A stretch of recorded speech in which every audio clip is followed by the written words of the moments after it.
Regardez votre matinale Toc Toc Sénégal et on passe tout de suite à la rubrique Écho du Net. Toc Toc Sénégal.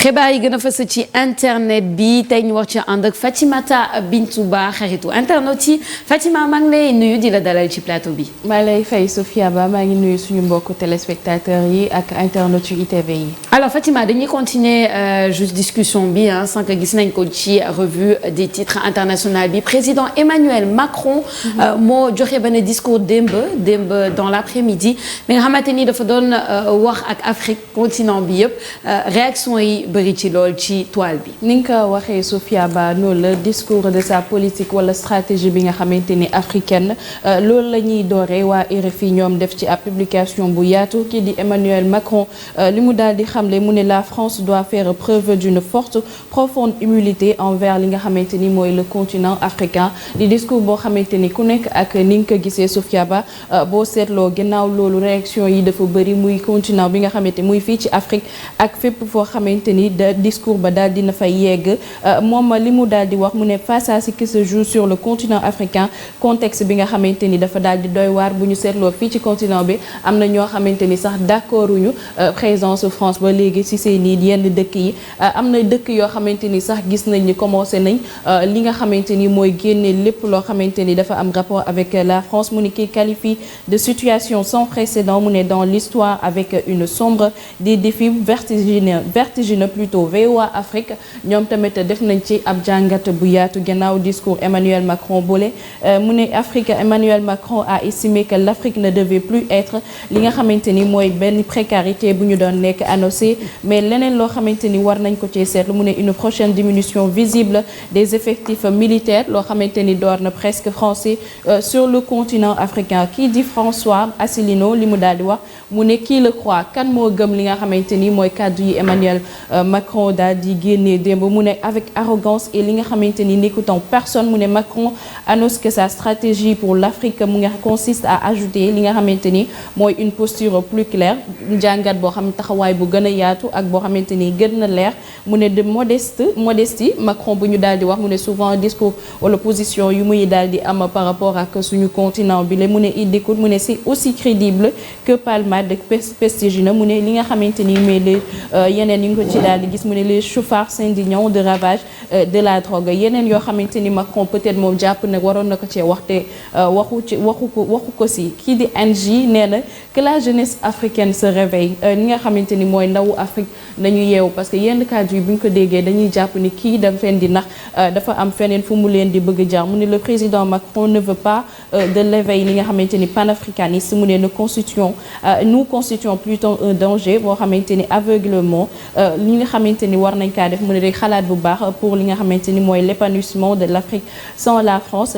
bi nga xamante ni jàpp nañ ni ñun Afrique mënuñoo dem sans ñoom mu ne nous président li nga xamante ni l'échec d'opération séduction opération bi nga xamante ni kii di Emmanuel Macron door na ko annoncé na ko couleur yi ñu bëri dañuy jàpp ne opération de séduction la ni ko ki nga xamante ni ñu bëri saa bu ñuy ñëwee ci Afrique wala bu ñuy waaj ñëw Afrique da ngay gis automatiquement li nga xamante ni mooy discours bi di changer qui passe par la musique kii di Wade Babacar li mu daal di xam ne mu ne la condescendance française c'est la constance bi nga xamante ni ñoom moom lañ daal di am ci seeni relation avec l'Afrique mu ne ça ne changera pas que si nous voulons que ça change mu ne le changement ne peut pas venir de la France mais plutôt que des Africains parce que li nga xamante ni moom laa wax léegi kenn buy waaj déplacement ngay gis li nga xamante ni opération de séduction bi ñu bëree loolu lañ ko jàppee démb ci discours bu Macron bi la. Oui, c'est très redondant et c'est très condescendant effectivement, ça c'est mon avis par rapport au discours de la politique africaine du président français parce que déjà man ce qui me dérange en premier lieu, c'est quand le président d'un pays s'adresse à tout un continent. Déjà là, il y a un problème à mon avis. Président de la France bi nga xamante ni day wax ci continent africain bi yëpp déséquilibre quelque part, ça c'est une chose. C'est condescendant, pourquoi? Parce que oui, l'Afrique doit sortir un peu de lan la wax sax de la misère wala boog de je ne sais pas. Ok, d'accord, mais je pense que c'est pas à la France de dire à l'Afrique si elle doit sortir de la misère ou pas. Je pense que oui, les Africains aujourd'hui dañoo nekk ci benn tournante. En même temps aussi, ça me fait un peu je vois un peu d'ironie, hein, parce que quand j'entends diminution de l'effectif militaire français sur le continent africain, comme si c'était la France qui avait décidé de ça. C'est pas la France qui a décidé de ça. Ce sont les pays africains qui ont décidé de ça. So, je l'ai exemple où Mali, Burkina, Guinée, ñoom ñoo décidé ni. Voilà, ça suffit. Le plus grand exemple, c'est l'opération Barkhane qui a dû quitter de force, pas de gré, le territoire malien. Donc voilà, il y a des choses qui sont assez condescendantes, il y a des choses qui sont assez redondantes, parce que dafa nekk ay discours yi nga xamante ni ñu ngi koy dégg depuis avant les indépendances. Moi, je vois pas la différence en fait, à part le fait que maintenant, peut-être, il fait un peu essayer de réduire un peu les dégâts. Opération séduction, c'est un peu peut-être pour voir un peu quelle est la position de la France sur le continent africain, parce qu'elle commence forcément à changer. Les inédits, on le voit avec le Sahel, qui dit carrément non, qui a un rejet de la France actuellement. Donc oui, peut-être que le discours c'était pour ça. On sait que Emmanuel Macron s'en va au centre de l'Afrique, Fimneni, il va, je pense, en Zambie, au Zimbabwe, en RDC et au Gabon. C'est ça, c'est les 4 pays qu'il va visiter. C'est sa tournée qu'il commence bientôt là. Donc il fallait peut-être ce discours avant cette tournée. Mais voilà, peut-être peu convaincant, Papa Nissa Sunu dégloué internauti, et peut-être voilà, assez redondant et condescendant. Oui, je pense que la France ne doit plus prononcer de discours. La France doit écouter le discours.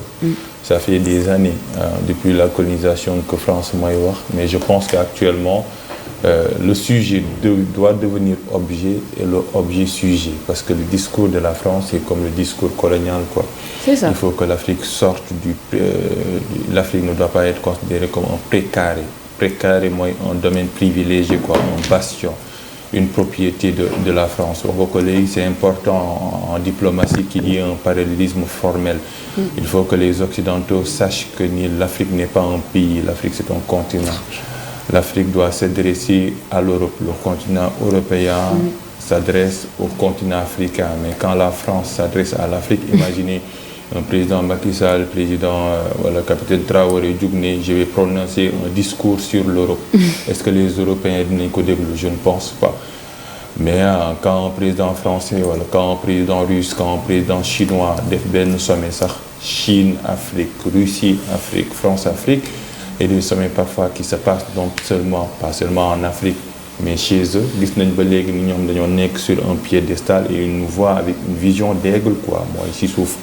Mais je pense que s'il prononce un discours, le discours diplomatique ne passe plus. C'est le discours de la jeunesse qui passe, et il y a un discours anti-français qui se justifie par l'histoire, 3 siècles de colonisation et d'esclavage, qui se justifie également par le présent, parce que tout le monde sait que les opérations de sécurisation ne sont pas des opérations saines et saintes, ce sont des opérations stratégiques, parce que les terres sécurisées, ce sont des terres riches.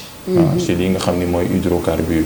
La France doit s'occuper de ses propres problèmes, le problème du racisme, le problème de l'intégration, le problème de l'immigration. Je pense que ça suffit.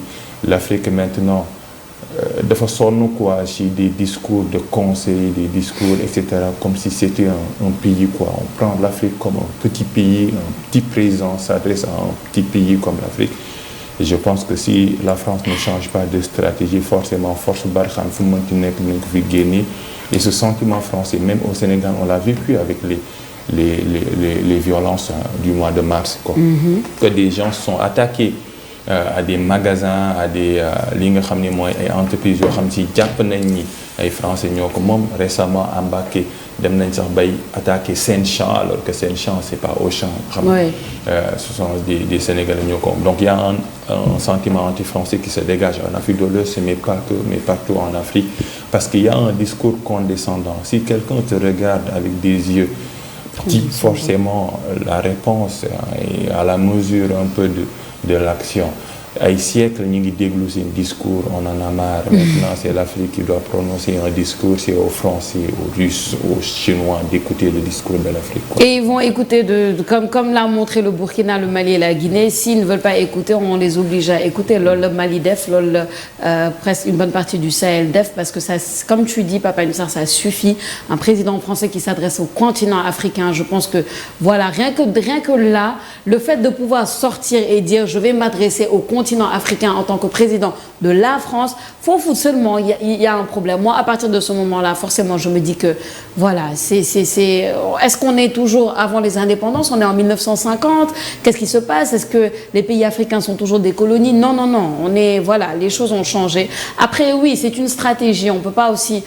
C'est leur stratégie à eux, c'est-à-dire que tout le monde veut sa part du gâteau africain et personne ne veut laisser sa part à d'autres, comme si l'Afrique était justement ce plat où chacun devait venir se servir. Et je pense que c'est à nous de montrer que non, notre plat, il est à nous. Et on le déguste entre nous.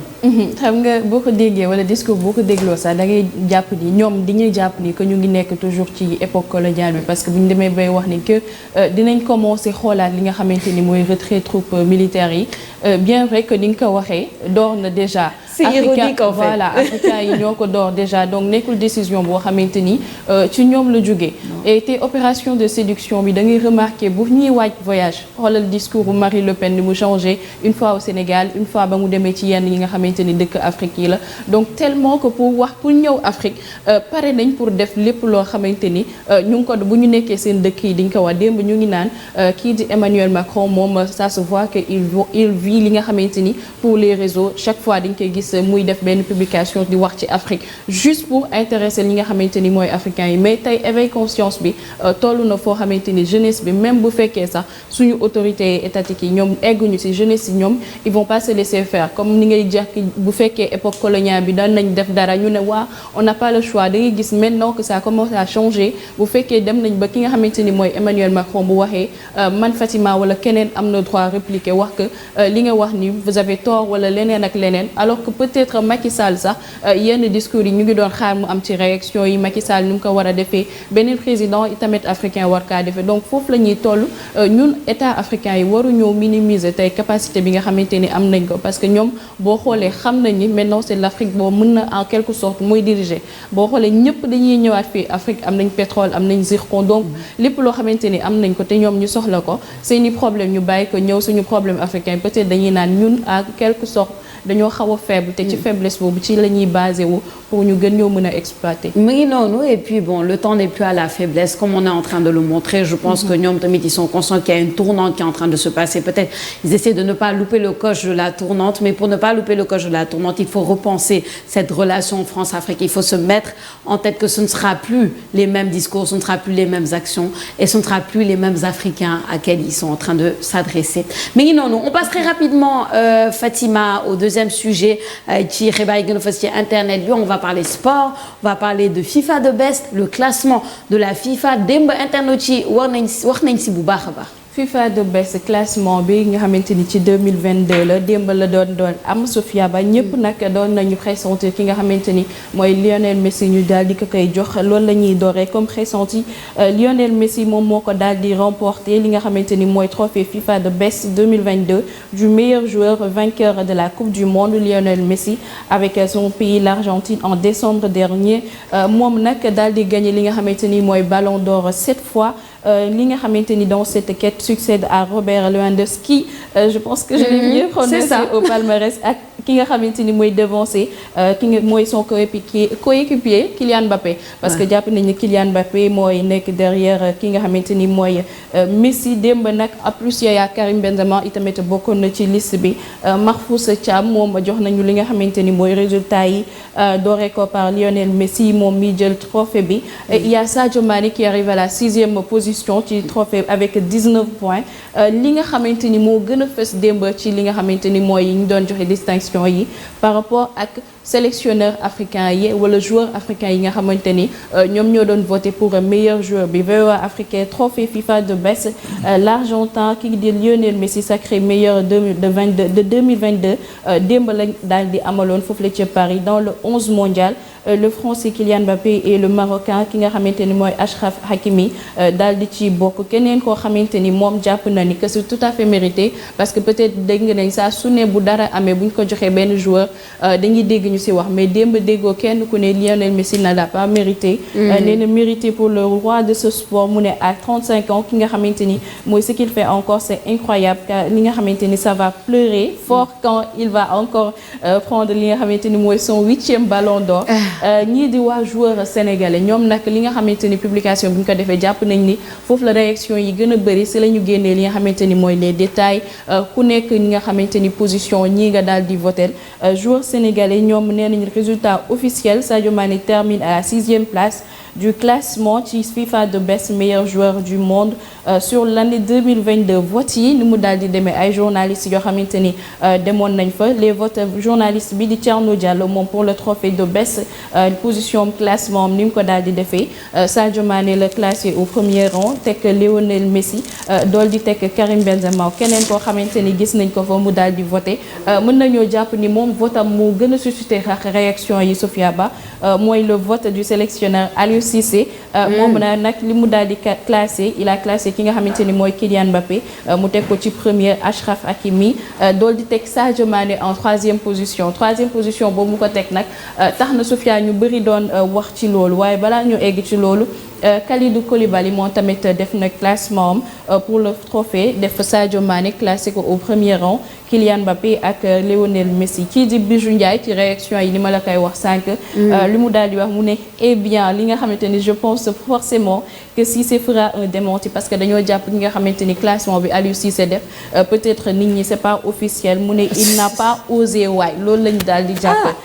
kii di Adama John li mu daal di xamle parce que gis na ni Sénégalais yi commencé clasher ki nga xamante ni mooy Aliou Cissé ci classement bi mu def mu ne je nous vois venir mu boole ci boppam mu ne Sénégalais mais lâcher la veste de Aliou Cissé pour son vote au trophée FIFA de Best Awards mu ne Mané n'était pas à la Coupe du Monde et c'est vrai que Mané nekkul woon ci Coupe du Monde bi mu ne il n'est pas champion d'Europe en titre non plus preuve mu ne ce sont les vainqueurs du mondial Qatar qui ont été primés parce que boo seetloo ñi nga xamante ni ñoom lañ daal di primé à savoir ki di Lionel Messi Karim Benzema moom tamit nga xamante ni mu ngi ci position ci classement bi ak keneen koo xamante ni Kylian Mbappé ñoom dem nañ compétir nañ kii di noonu mu ne soyons raisonnables Mané n'a pas encore fait des prouesses dans cette saison à cause de sa blessure mu ne c'est normal que Aliou Cissé le classe en 3e position parce que gi nga xamante ni mooy Mané même ci coupe du monde bi sélectionné woon nañ ko ñu convoqué woon nañ ko yow mais après gis nga blessure bi moo tax daal di dem et nee nañ que c'est raisonnable que Aliou Cissé daal di koy teg 3e position. Qu'est-ce que les gens veulent? Il doit être objectif forcément. Ben écoute, moi je vois pas le problème. C'est un sportif, c'est un entraîneur.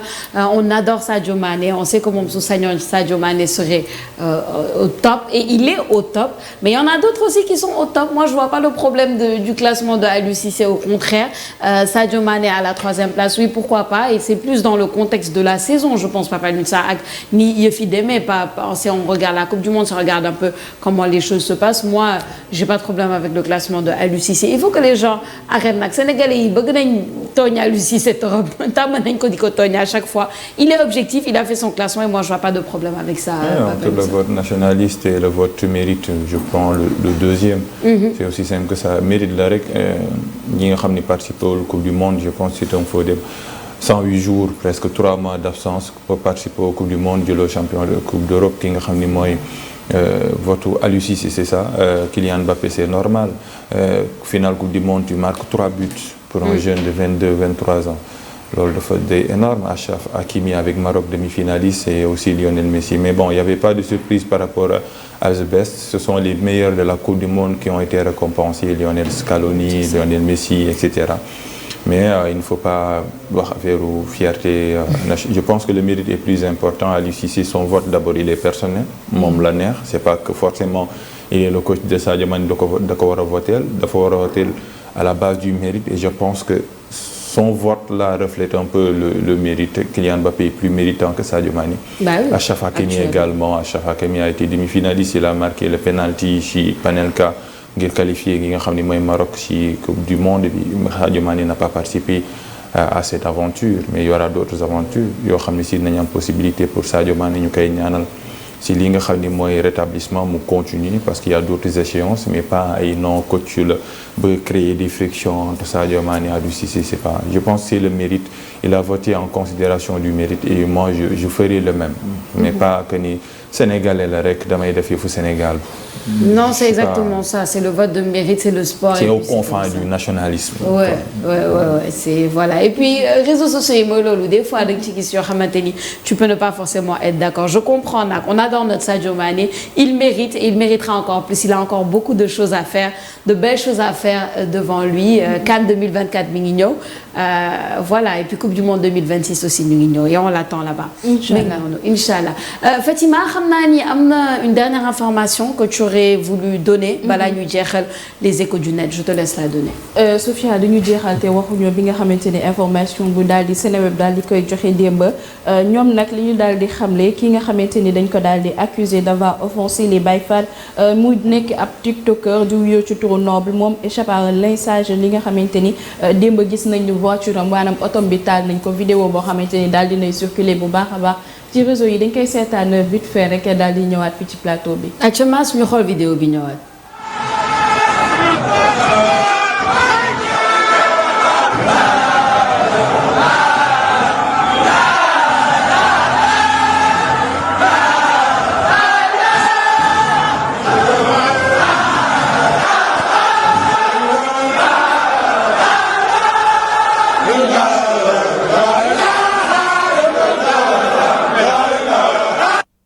ak fu mu mën di doon amul usine amul dara kon léegi marché la nam léegi bu ñu fi jëlee marché bi nii lu tolloog junni.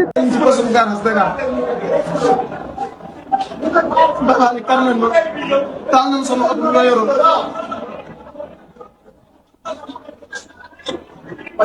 léegi nit ñi vidéo bi nga xam ne dañ ma ko tuuma nit ñi tey digal na ma lu ne léegi ñëpp a ngi fi ñu ne dañ may rey taal nañ sama oto bi ma yoroon.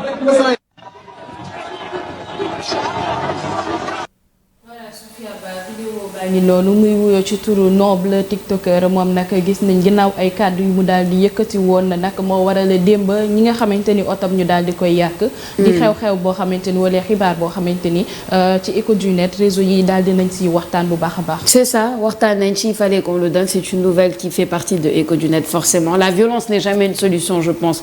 Papa Moussa war nañ en tout cas xoolaat bu baax comment gérer certaines choses. Notre pays a certaines réalités et pour moi la violence n'est jamais une solution.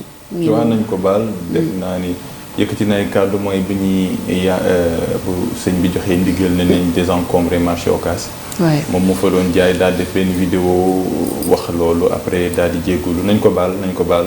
comme sëriñ bi baal na ñëpp def na li nga xam ni mooy exil 7 ans d'exil yi nga xam ni c'est contrainte par corps ak lu ñu ko teg yëpp bu mu ñibbisee dañuy baal naa ñëpp.